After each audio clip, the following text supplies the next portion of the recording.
I'm going to finish off with a kind of a big medley.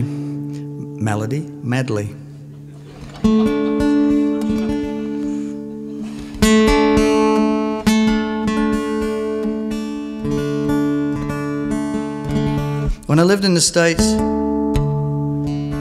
I got a call one time from Canadian Broadcasting Corporation, who were making a documentary film about a man called Stanley Folder.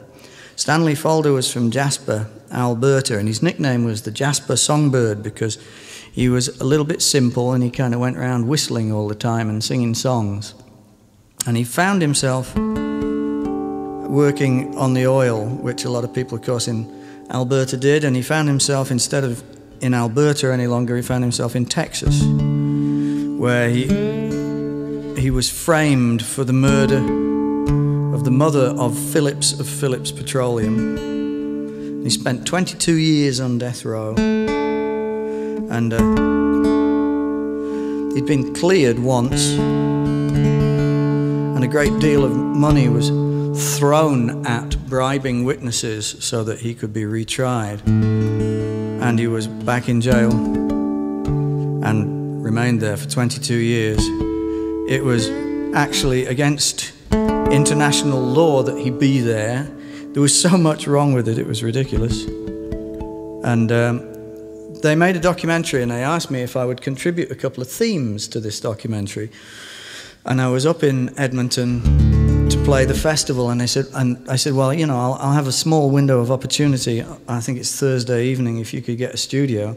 So I arrive in the studio at 5 o'clock on the Thursday evening, having just flown up from Florida. And I sit down and we do a sound check, and they roll the top of the film. And I say, whoa, hey, what is this? And it was for French, Francophone television up there, the people who were actually making it. They said, oh, didn't we tell you? We want you to do the entire soundtrack.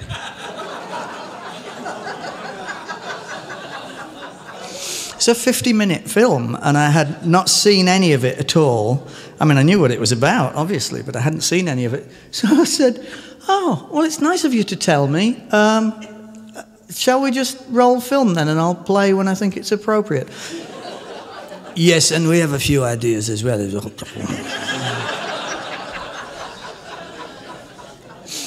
So we did it, and we did the whole film, basically playing live. And it was really, really, really hard work because it was so sad and so unfortunate. I remember one thing that happened at a certain point. They stopped and they said, Martin is very nice, but we were going to roll back 15 seconds, and when the camera pans in on the still photograph of the knife in the woman's chest, perhaps you'd do something else. I said, yeah. Yeah, I could puke, I could run screaming from the studios by this point, having been completely brutalized. I can think of all kinds of things I could do. So we finished it, and it came out in March, and he got a stay of execution immediately because it drew people's attention to the situation. By June of that year,